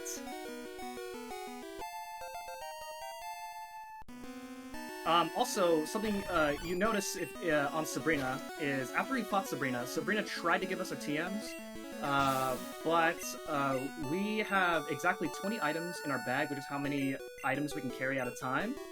How many unique items we can carry at a time. And so when a gym leader is trying to give their TM, they can't, which also skips them explaining what the TM does. So we try to route in as many items as we can to make sure that we get 20 items so that we don't get them from future gym fights. That is so clever that it makes me slightly upset. That is... Oh my goodness. I have a question for you, if you don't mind. So we kind of mentioned earlier how, like, there are certain things, like, comparing this game to Pokemon Red speedruns where, especially early on, like, certain fights were a bit easier and more consistent because you had, like, a bit more leveling. I'm curious, is there anything in Pokemon Yellow that, or in this run in particular, that maybe either is harder than what Pokemon Red has to do, or maybe complicated in a different way? So this is actually kind of the point of the game where the fights in Yellow start to become harder than Red. Oh, okay. Yeah.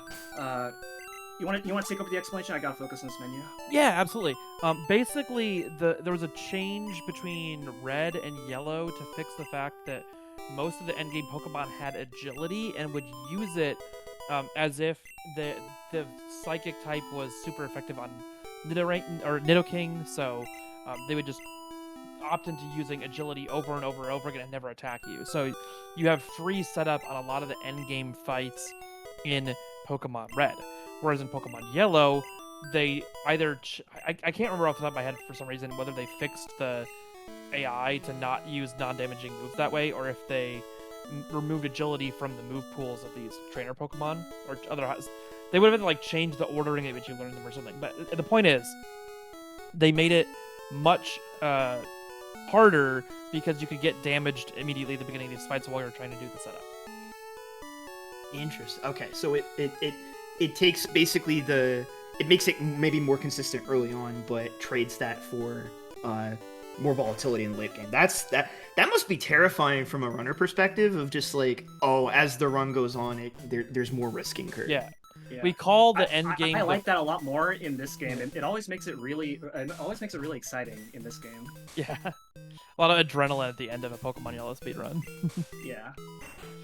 I call it the crit gauntlet is what happens, because you can get crit and killed by Giovanni, and then again by Lorelei, and then again I don't think by Bruno is basically free. You can definitely get killed by Agatha, but not necessarily by crits, more so by confusion. There's a really interesting thing there with the repel timing, that if you repel from exactly the bottom corner of the water there, you can pick up the blizzard without your repel running out, and then you can use a menu to use a repel and teach blizzard and have your bag space to pick up the key at the end after picking up blizzard all in one time. It's a very fun menu. But yeah. in Pokemon Mansion, now repels do prevent wild Pokemon encounters, but they only prevent wild Pokemon that are lower level than you. Yes. And so there is about a 5% chance where you can get an encounter here, and we did not see a single encounter here. We gotta run. Let's go. Mm-hmm. You see more of those encounters on the Blizzard route because you are lower level when you go through the mansion. And that's part of the variance I was talking about. The Blizzard route trades some speed for higher variance. Alright, so now we're going to Blaine's Gym. So the puzzle behind Blaine's Gym is we have to answer a bunch of questions. One thing you're gonna notice is it's gonna look like I'm saying yes to every single question. But for questions that require no to be answered, I'm actually pressing B to save inputs, physically selecting no. And that is all there is to say until we get to Blaine. Yeah. The sequence A, B, B, B, A, B will be forever ingrained in my brain.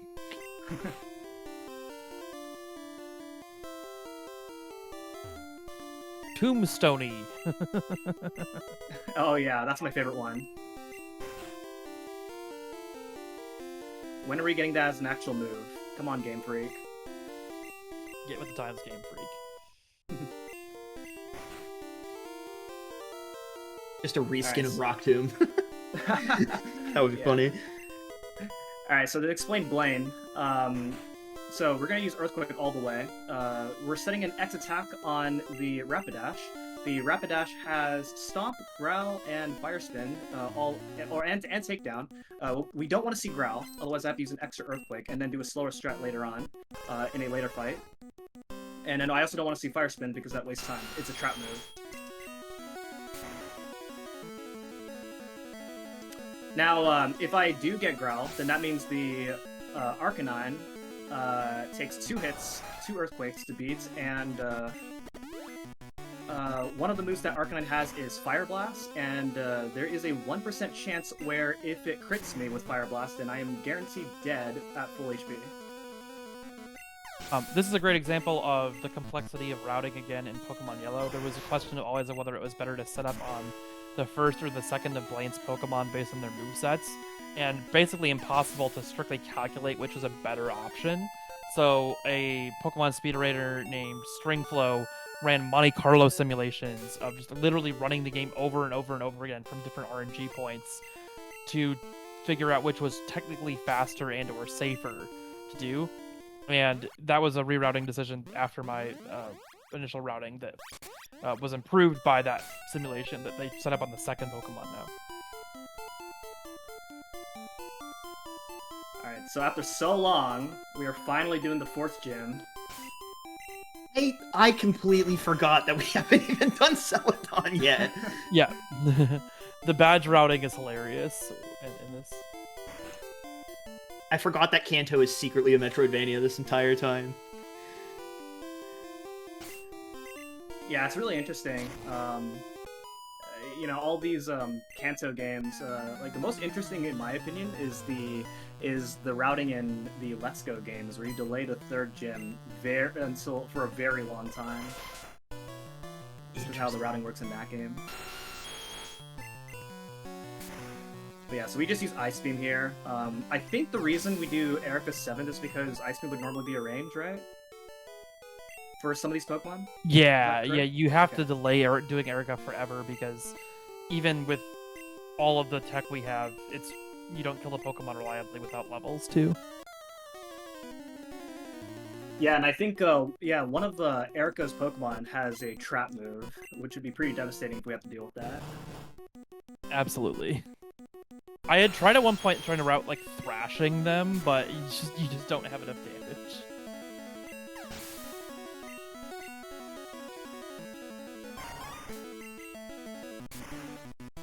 While we're absolutely clobbering the Pokemon in this gym, would y'all mind if I talked about what we're raising money for?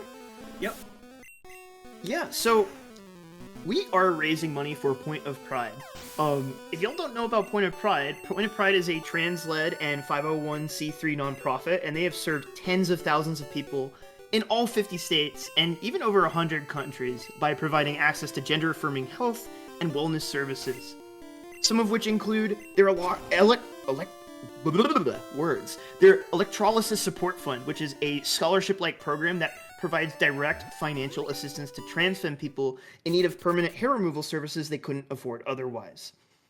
All of your donations are going towards directly supporting the queer and LGBT community, and with your donations, you can also put them towards some incentives that we've got coming up.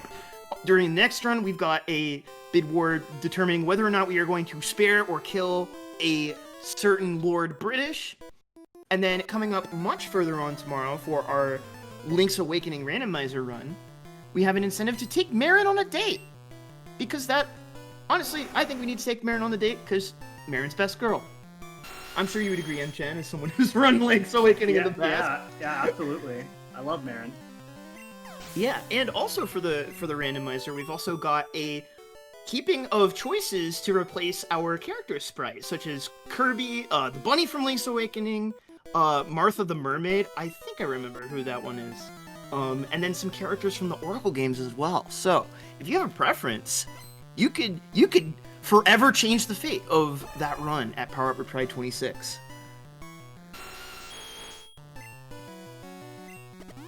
Alright, so this fight is pretty annoying, usually in red, but in yellow, you usually come into this fight with significantly higher HP, so you're usually not in any chance of dying. The only thing that could go wrong in this fight is if you take damage, then you would be in a situation where you need to heal for Giovanni, which is the 8th gym. The 8th gym leader, but that's really it. But we are going to save for Giovanni, as Giovanni is extremely scary in this game.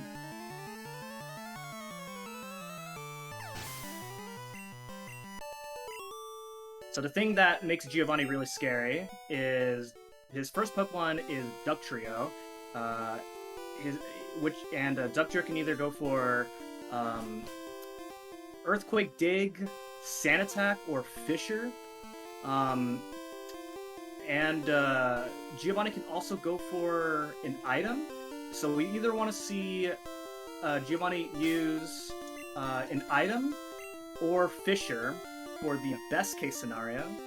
Because the next Pokemon, which is Persian, did I heal? I'm fine. His next Pokemon is Persian. Persian can use either Fury Swipes or Slash. So if I've already taken damage from Dugtrio, then I have to hope that I don't get hit by Sand Slash, or by Persian.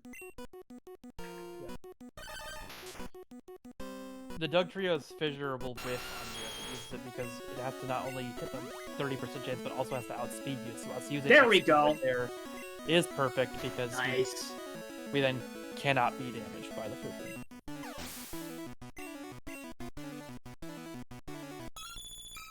All right, so at this point, we survive against the. Oh my gosh! Oh, Let's go. guards, back the value. Oh man, let's Awesome. go. So, what makes Dugshiro really scary in this fight is that Dugshiro has a 20% chance of critting you, which is unbelievably massive when you get to this point of the run. The crits in Gen 1 are based on your Pokemon's base speed. Dugtrio having a very fast base speed, making its crits very likely.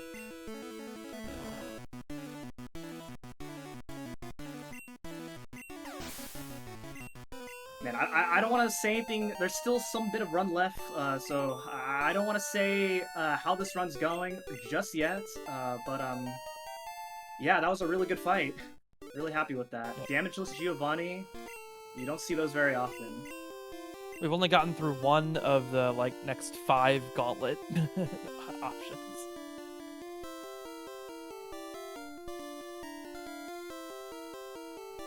Okay. So now we gotta do a bit of menuing here. Gotta go ahead and use a Super Repel. And then, since I got a damageless Giovanni fight, I don't need to heal. So I can just go ahead and use the Carbos to in order to gain a bit of speed, and then bike to the Indigo Plateau. And we're going to be fighting our rival again.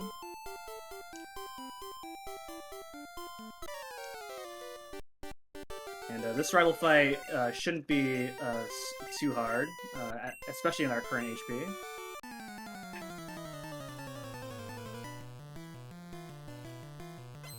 So the strat here for Vaporeon is X accuracy and Horn Drill all the way. And for Flareon, you have to do something a little bit different here. That's by using the X special, and then Ice Beam, Thunderbolt, and Earthquake. Vaporeon can't be defeated quite as easily as Flareon.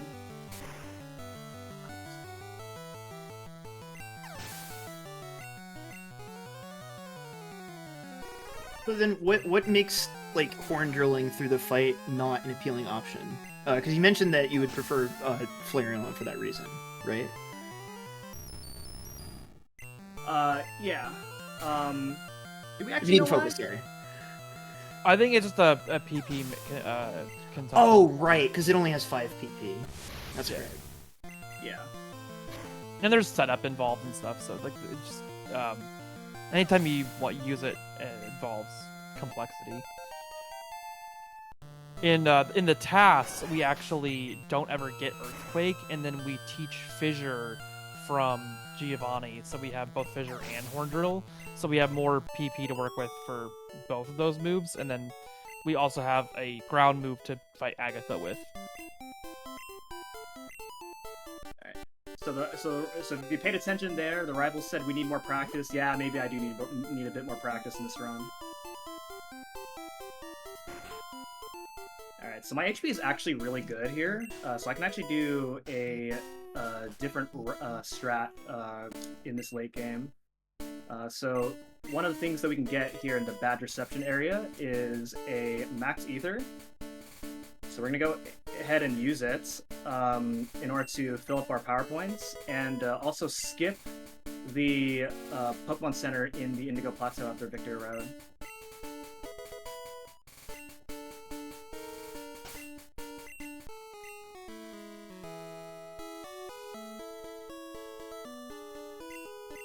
So Victory Road is a pretty straightforward dungeon. We do have to avoid all the trainers. Now Victory Road is also in a similar situation as Pokemon Mansion, where repels only prevent lower level Pokemon, so we do have a chance of encountering wild Pokemon here.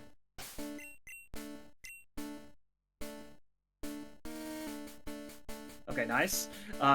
Normally you repel there, but I usually like to do a different repel route, and that's by repelling at the beginning of Victory Road, because the other repel route makes the movement really tight if you mess up.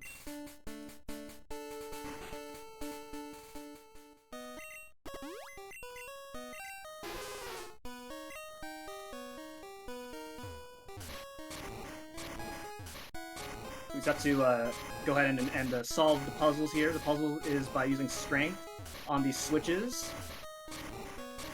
And there's a bit of a fun trick here. Okay. Oh yeah. Oh, we didn't quite see it. There we go. There we we go. Yeah. I was gonna say people need to donate for that. We need donation incentive impromptu for. I'm getting a swag boulder. That's what we call it. Swag boulder. Swag boulder. You can also swag PC in this game. And swag cell separator when you save Bill and from Bill's PC. But wait, that's a glitch though, right? I thought this was a glitchless run. Did we Invalidated. I'm keeping my eye on you. I'm keeping my eyes on you.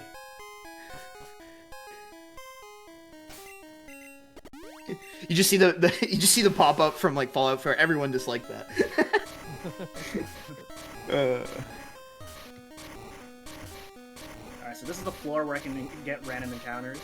It's not very likely, but when it does happen, it's really unfortunate because this is so late into the run. In the tasks, I use swag boulder to do RNG manipulation to avoid encounters. Oh, and by the way, swag bouldering is actually slower to do by 2 frames, but you know, in a marathon, you know, you want to be entertaining, so. Emotionally loses like, in-game loses like 2 frames, but emotionally saves like 30 seconds. Yeah.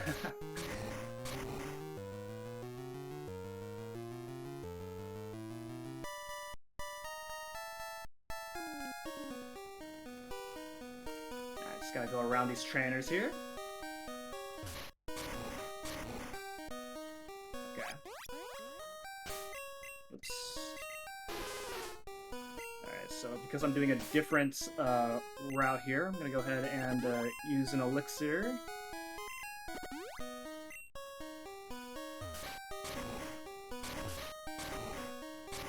Wow, this floor is incredibly laggy. Yeah, boulder takes forever to push.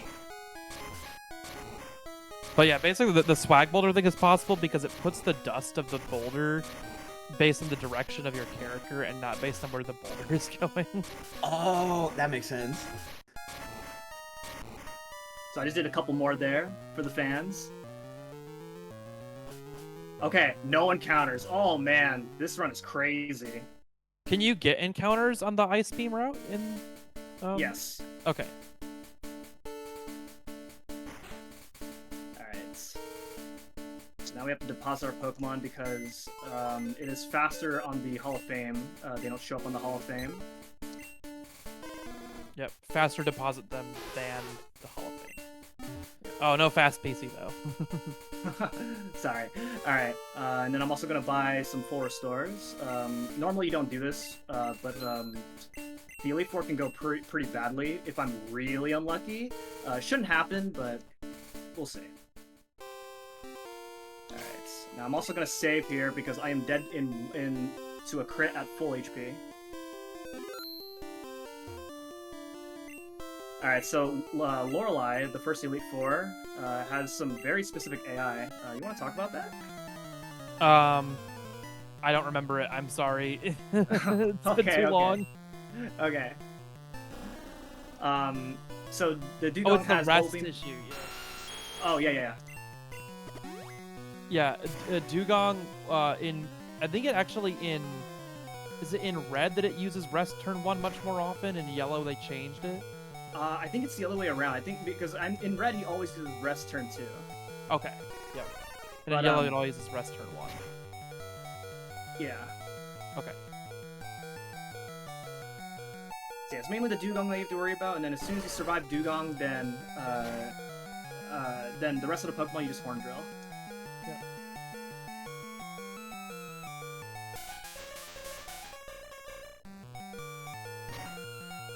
Right.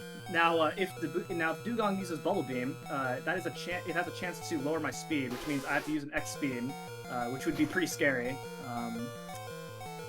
And that also makes Agatha really scary as well later on.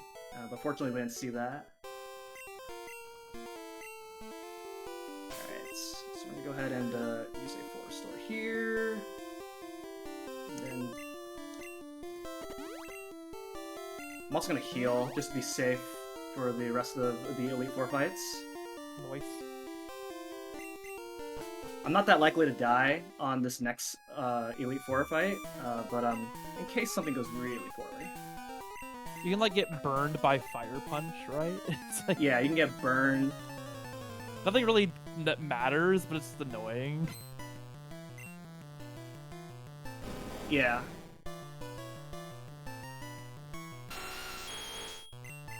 Go ahead. You can set up on Onyx to avoid some of that weirdness, but then you lose time if it like digs, and then you have to wait for it to dig back up. Yeah, it does dig. Okay, X defend, no damage, let's go. Yeah, so we set up on Hitmonchan. Hitmonchan has Thunder Punch, Fire Punch, and Ice Punch. Ice Punch can freeze, and Fire Punch can burn. Now, when you get frozen in Gen 1, you cannot thaw. Unless you get hit by a fire move. Yep. Wait, I'm sorry, what? Yep. You're just stuck. That took me a second to process. I was like, what? That happens in Stadium too, right? Like if you get frozen in Stadium, you're just stuck. I don't know. I've never played Stadium. I think Stadium has the same like battle rule set as Gen 1 generally, so yeah. But another thing I wanted to mention on that Bruno fight is it's an example of the difficulty of the routing of the order of moves in your moveset. You have to move between the second and fourth move repeatedly, which is really annoying. But the moves are set up in that order because it takes 7 frames to move between each move with your cursor. So you try to you put the move that you use most often in the first slot. Oh and boy, then, here we go. Oh, we're confused. Oh No. boy, here we go. So this is why I bought the extra 4 stores. Okay, we snapped, confused them but more. please... Took damage, substitute broke, Oh, critical hit, lick. Uh-oh, please don't paralyze. Oh, come on, dude. Oh no! Mega Drain! Oh man, come on.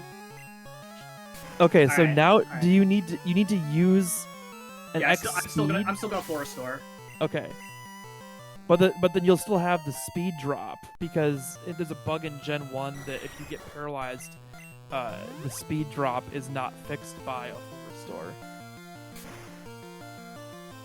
What? Is it fixed by like a berry or like a paralyze heal, or is it? No, there's no berries in Gen 1. Oh, I'm sorry, I'm getting mixed up. Okay, hopefully the rest of the fight goes well. Did we save before Agatha? I did not. No, you did not. Oh, interesting. I think I should be fine still. Yeah, like unless something absolutely insane happens. Yeah. I have a ton of 4 restores, so Yeah. I should generally be fine. Okay, snapped out of it. That's good.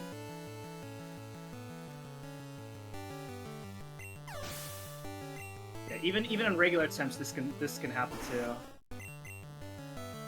Okay, Dream Eater, good. All right, we're good. We're good. Hey. Wow, that was an adventure. That's what happens in Pokemon Yellow speedrunning, though. Yeah.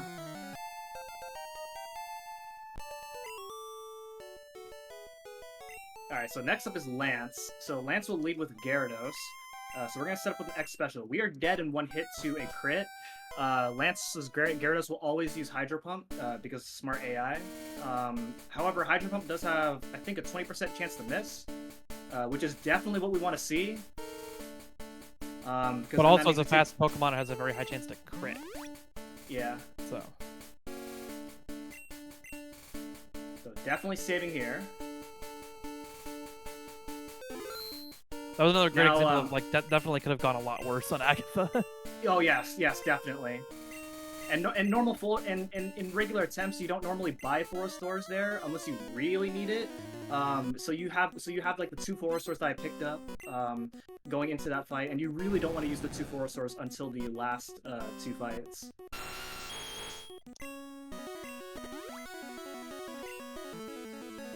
Oh, yes. Let's Oh go. my goodness. So normally if you've taken damage from Hydro Pump, then there's two different situations here, where you either set up on this Dragonair or the second Dragonair, depending on your HP.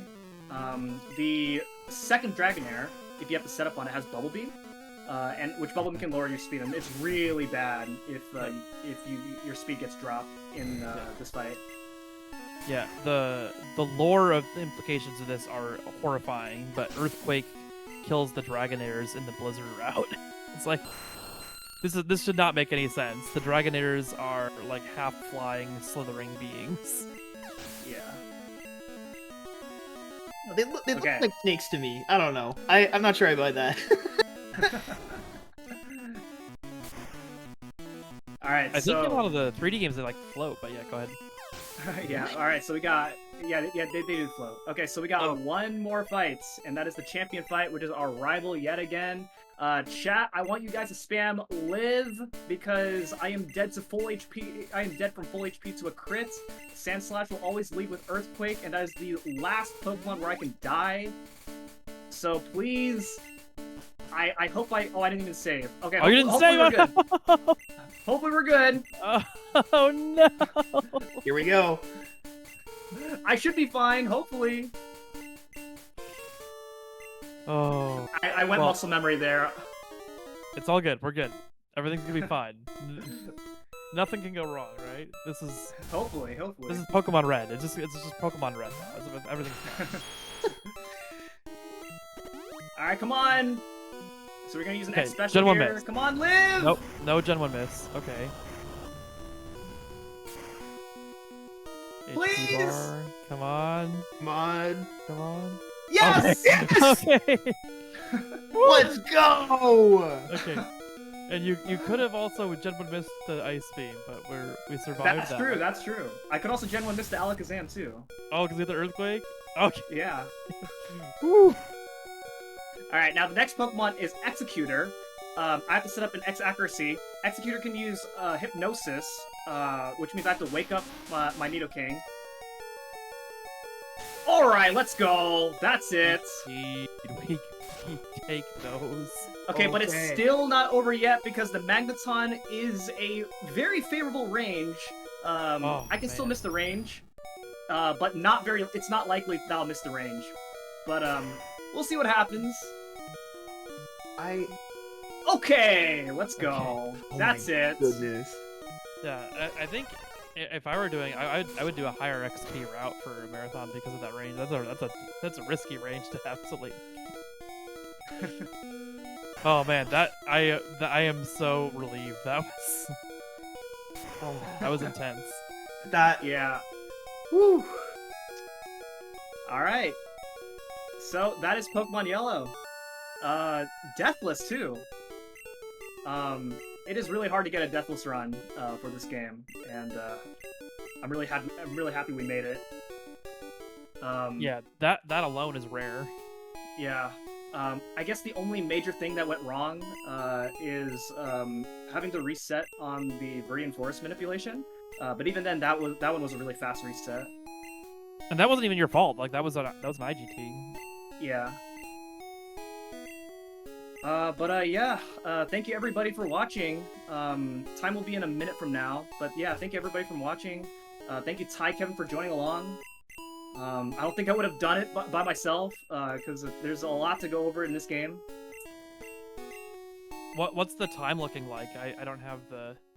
I just have the... I think this is barely sub 2. Oh, amazing. Yeah. And also, thank you Jaxler for being on host. It was a lot of fun, giving the insights here. Okay, time's coming up, by the way.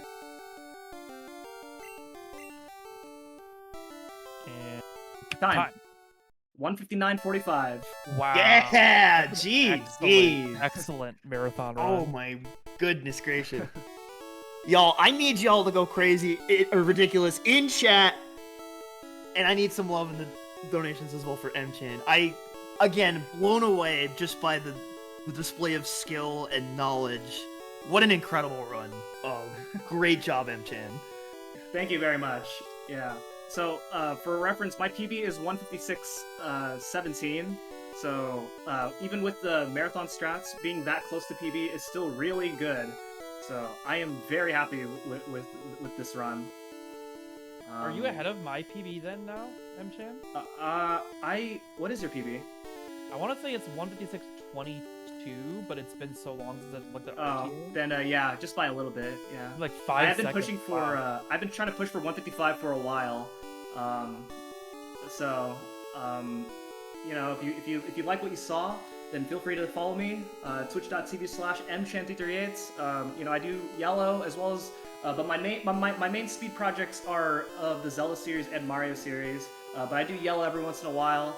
So if that's your type of content, feel free to follow me on my channel. Also, feel free to check out Ty Kevin as well. Ty Kevin is a very knowledgeable Pokemon runner as well.